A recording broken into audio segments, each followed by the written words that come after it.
আমার বাবা প্রায় ৮০ বছর বয়সে গতকাল ৩:৩০টার সময় এই দুনিয়ার সফর শেষ করে মহান আল্লাহ তাআলার জিম্মায় চলে গেছেন।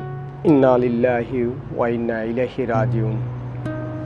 আপনারা আমার বাবাকে আল্লাহর ওয়াস্তে ক্ষমা করে দিবেন, আল্লাহর ওয়াস্তে ক্ষমা করে দিবেন, আল্লাহর ওয়াস্তে ক্ষমা করে দিবেন। আসসালামু আলাইকুম ওয়া রাহমাতুল্লাহি ওয়া বারাকাতুহু। আমার বাবাকে আপনারা অনেকেই কম বেশি চিনেন। আমার বাবার মরহুম ডাক্তার জালালউদ্দিন সাহেবের 7 ছেলে 3 মেয়ের মধ্যে সবার বড়। আমার বাবা প্রায় ৮০ বছর বয়সে গতকাল ৩:৩০টার সময় এই দুনিয়ার সফর শেষ করে মহান আল্লাহ তাআলার জিম্মায় চলে গেছেন। ইন্না লিল্লাহি ওয়া ইন্না ইলাইহি রাজিউন। এই পৃথিবী ছেড়ে আমাদের সবাইকে চলে যেতে হবে, কেউ আমরা থাকবো না। তারে ধারাবাহিকতায় আমার বাবাও চলে গেছেন। গতকালকে জানাজাতে আমার বাবার অনেক শুভাকাঙ্ক্ষী, অনেক আত্মীয় স্বজন, পাড়ার প্রতিবেশী, এই ধর্মপুর ইউনিয়ন সহ ইউনিয়নের বাহির থেকেও অনেকে এসেছে। আমার বাবার প্রত্যেক নিবাস নোয়াখালী হাতিয়া থানার সুকসর ইউনিয়নে। আমার দাদা ডাক্তার জালালউদ্দিন সাহেব সেখানে বসবাস করতেন।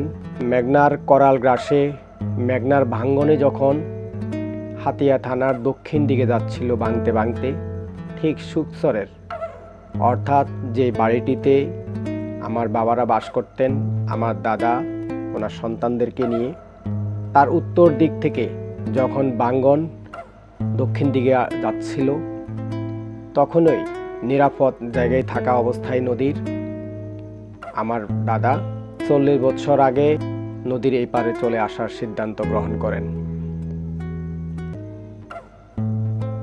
ধর্মপুর ইউনিয়নের দক্ষিণ ওয়াবদা নামক স্থানে আমার বাবার নানার সম্পত্তি ছিল। আমার বাবা মায়ের দিক থেকে সেখানে অনেক সম্পদ ছিল। সেখানে বাড়ি করার মোটামুটি একটা নীতিগত সিদ্ধান্ত হয়েছিল। তারপরেও আমার দাদা এই ধর্মপুরের প্রাণকেন্দ্র বাটিটেক চৌমনি বাজার, এই বাজারে এসেছিল। তখন অল্প কয়টি দোকান ছিল।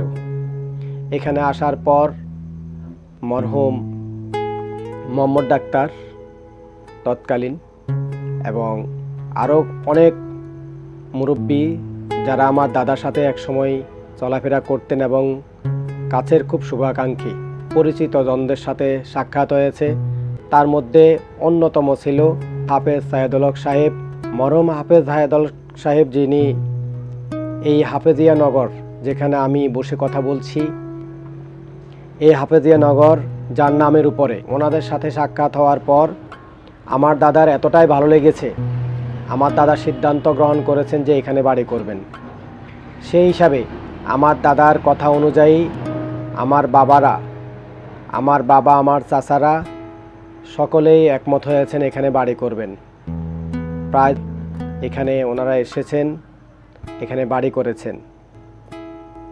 আমার বাবা এই এলাকার মানুষের সাথে চলাফেরা করেছেন, উঠা বসা করেছেন, লেনদেন, আচার আচরণ সব কিছুতে এই এলাকার মানুষের সাথে নূতন করে মেলবন্ধন সৃষ্টি হয়েছে।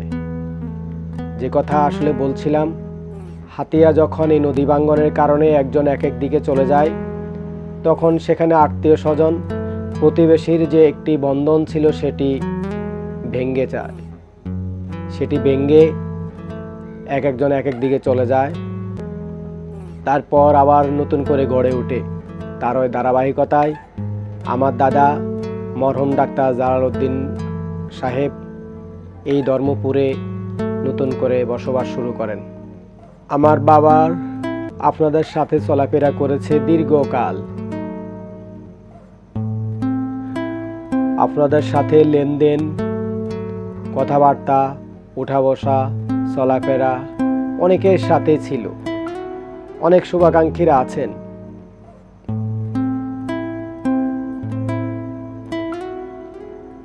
গতকালকে জানাজায় আপনাদের সাথে সেই কথাগুলো আমরা শেয়ার করতে পারি নাই।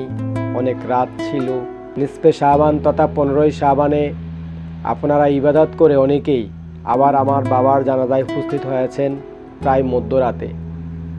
আপনাদেরকে সেখানে কষ্ট দেওয়ার জন্য আমরা আন্তরিকভাবে দুঃখ প্রকাশ করছি। সেখানেও অনেক কথা হয়েছিল, কিন্তু অনেক কথা আমরা বলতে পারি নাই।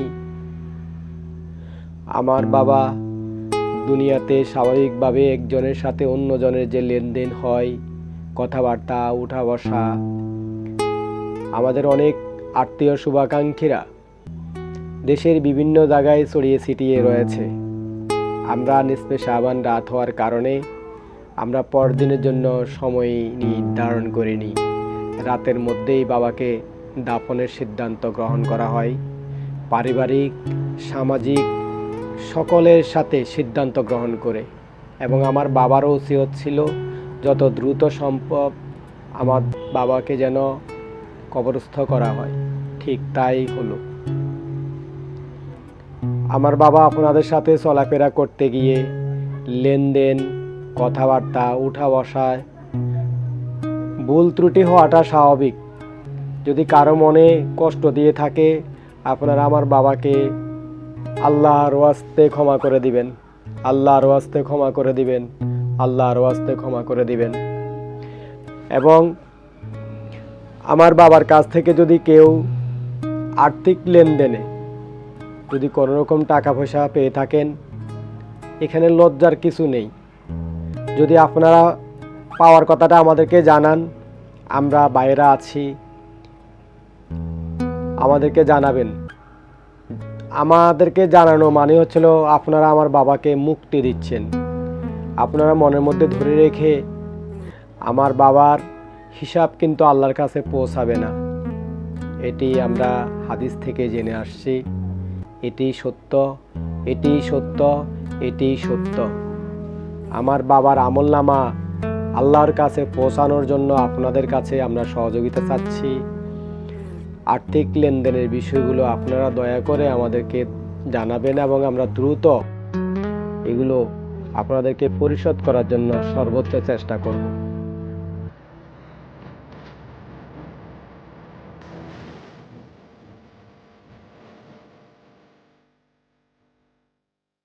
সুবহানাল্লাহ, আলহামদুলিল্লাহ।